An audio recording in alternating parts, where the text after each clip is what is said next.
Next, we're going to hear from the elephant in the room. I talked to a lot of people on Climate One Radio, energy experts, environmentalists, et cetera, frequently mention population, and most people run from the question. They don't like to talk about it. It's not their issue.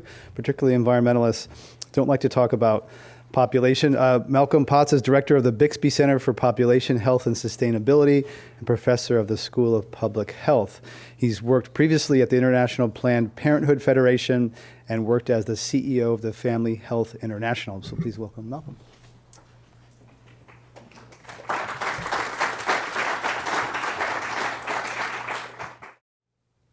So I believe that a great university can do something unique in the face of seemingly insoluble problems.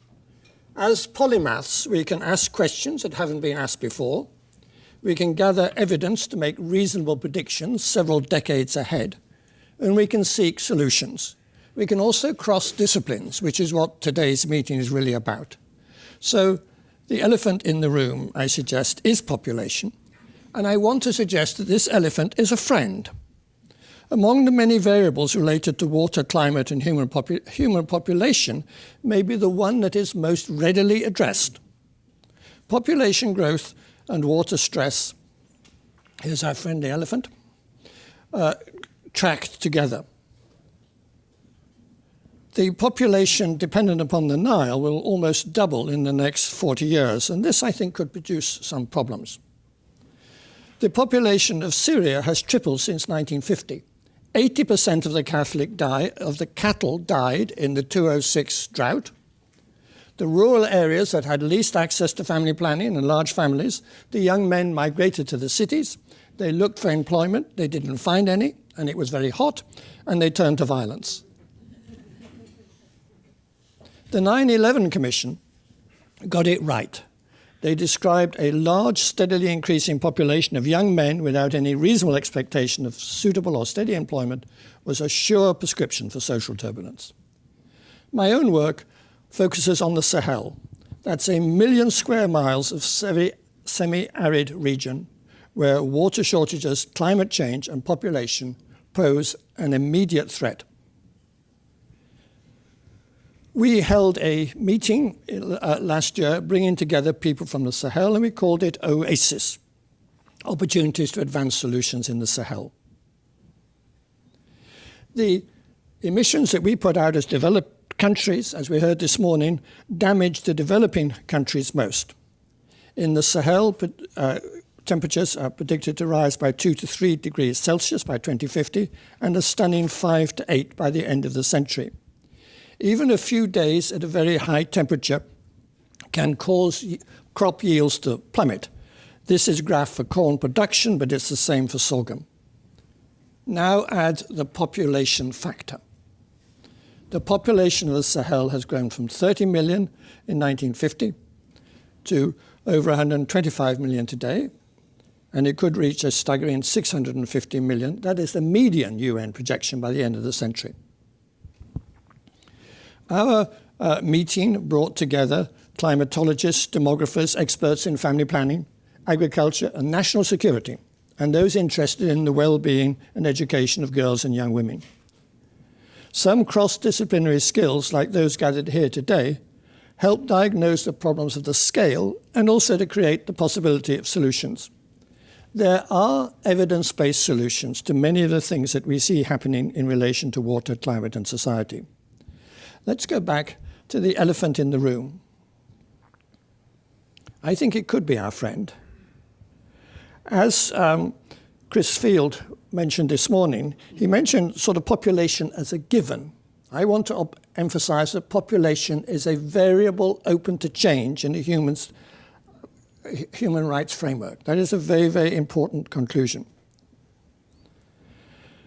And the projections that the UN Population Division makes, median, high, and low, which I'll give later, are all equally plausible. There's no reason to focus on the median one.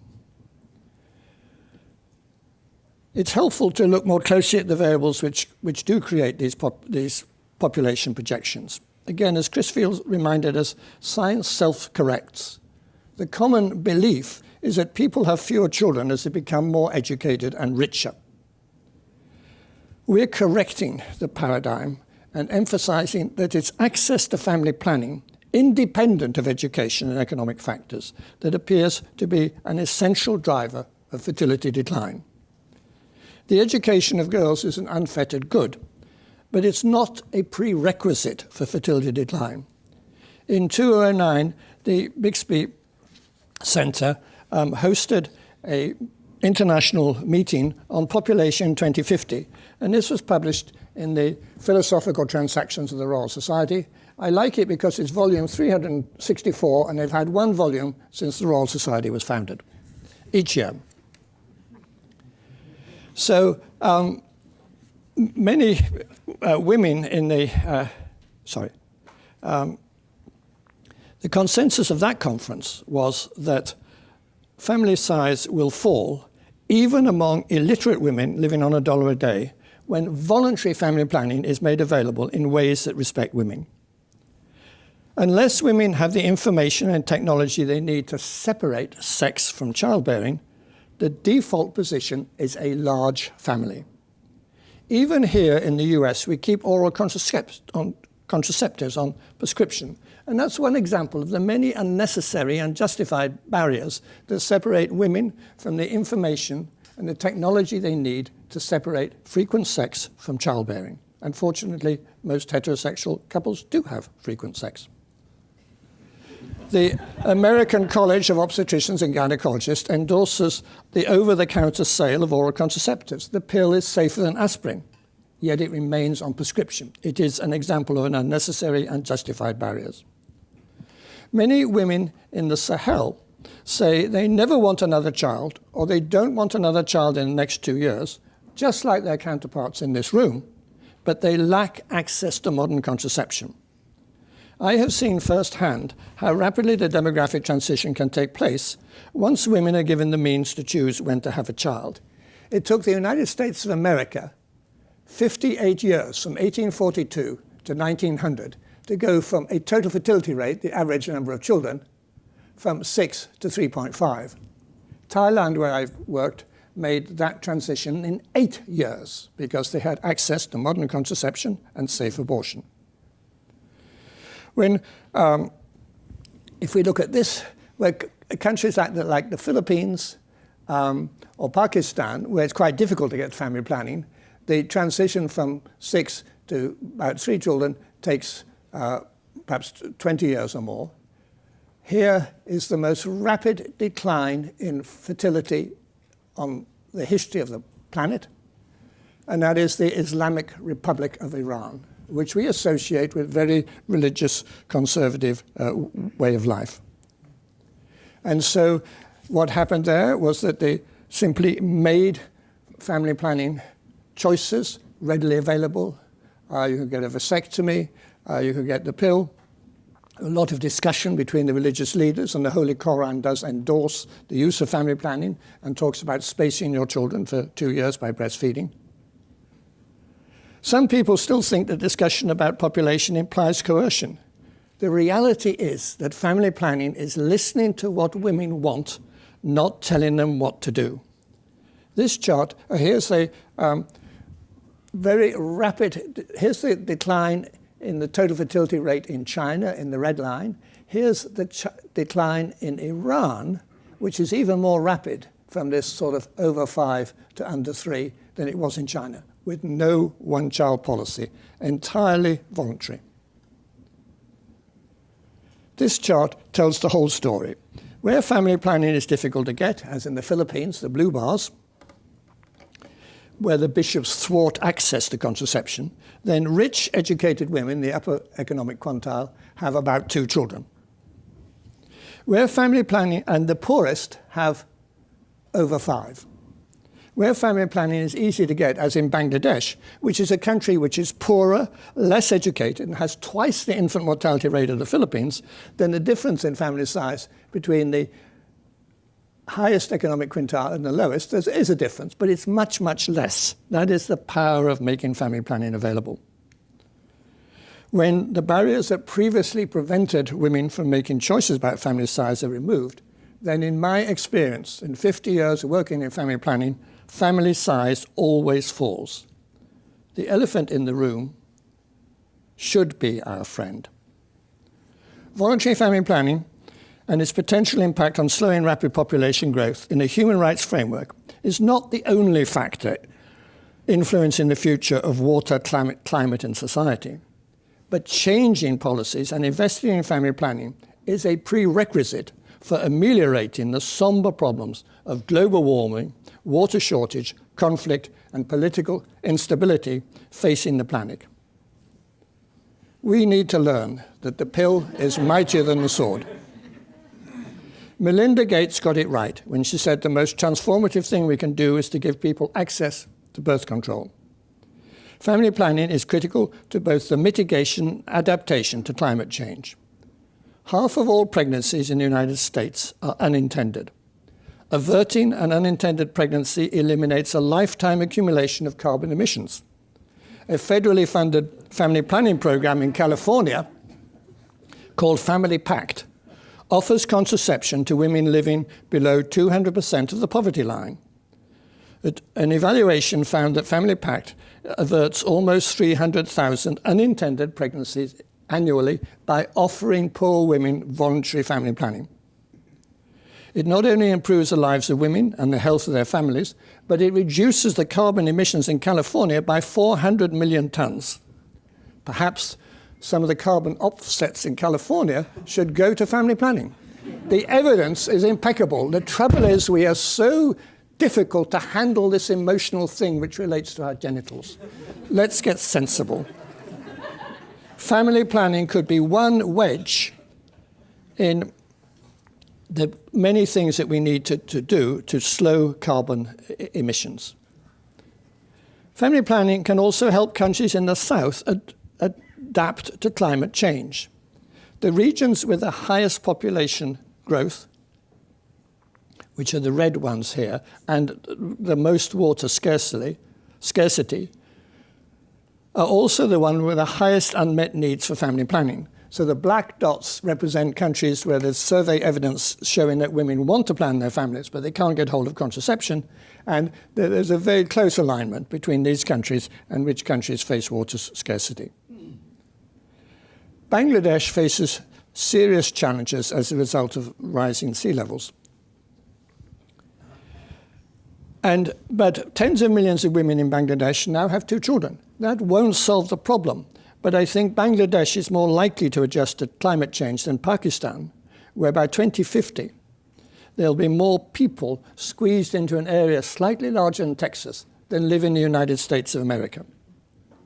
So, and what's going to happen to Pakistan when the Himalayan glaciers no longer exist? Global population has more than tripled in my lifetime. Not because women are having more babies, but because more children are surviving to reproduce in the next generation. Tragically, the global effort to reduce infant mortality has not been matched by a similar effort to make family planning readily accessible. Partly as a result of these mistakes, 98% of future population growth will take place in the developing, especially the least developed countries. One trouble is that we're numbed by numbers. We have seen so many bar charts, we are so addicted to PowerPoints, as David Ackerley said, that we no longer realize that these are numbers about breathing, living human beings. There's a report today in the New York Times of 92 people trying to leave Niger because there's so few opportunities, who died of thirst in the desert, and that is upsetting. 30 million people have died from AIDS. That is very great anguish. But how can we think about a world where if we continue business as usual and don't help people slow population growth and we don't slow climate change, then hundreds of millions of children, women and men could die prematurely? Let's look at these figures in a different way. Not with a bar chart, but a little bit of plastic I cut up in my garage. This is the population of the Sahel in 1950, 30 million. This is the population of the Sahel today, 125 million.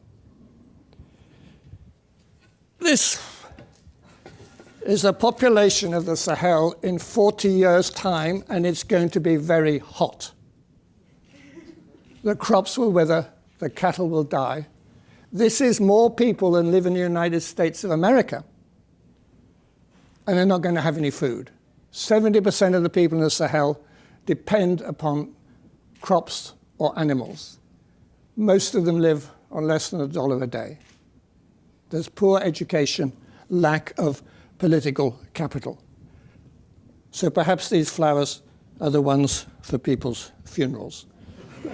But these are giant numbers, and it's so difficult to get our hearts and our minds around them that this is how many people have died in the past 30 years of AIDS. Already 11 million of these people are malnourished. How are we going to feed these people? We're going to have the largest involuntary migration in human history. We will have more conflicts like Darfur. The low variant of the UN is that the world could have 6.2 billion people in 2100. The medium variant, which a lot of climatologists and ecologists use, is 10.1 billion. The high variant is 15.8 billion. The difference between the high and low variants, almost 10 billion, rests on the assumption that women will have an average of half a child above or half a child below the median variant. As an obstetrician, half a child seems to me as a Monty Python ring about it, but I think we all understand what these projections mean.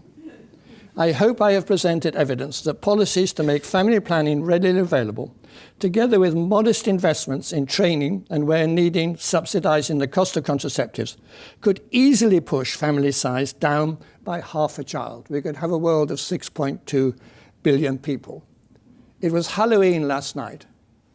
Americans spent more, not on candy, not on costumes, but on costumes for their pets on Halloween than this country gives to international family planning.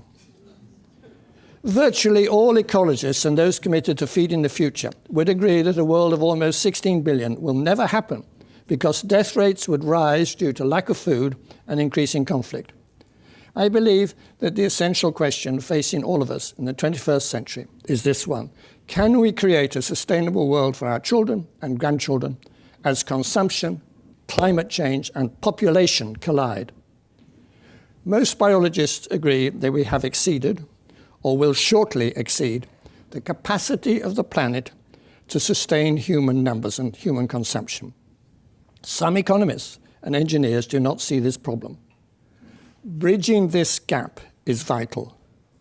I don't know what that bridge will look like, but I do think that Berkeley may be a better place than any other university to construct such a multidisciplinary connection.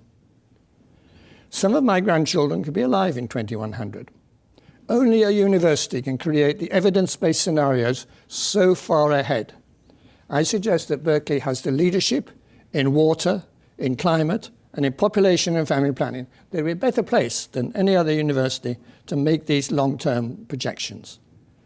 As today's presentations have demonstrated, we're getting pretty good at the process of advancing solutions, whether in water or climate or population, whether in California or halfway across the world in the Sahel. Not all politicians are as far-sighted as the mayor of LA, but there's the academic will, I think, in a university to define and refine the solutions to overarching problems. I'd like to thank the Philomathia Foundation for their support. And on behalf of the Bixby Center for Population, Health and Sustainability, I would like to invite my colleagues in other disciplines to follow up on this meeting and explore the synergy between population, family planning, food security, water security, conflict and terrorism with a new sense of urgency. Thank you very much.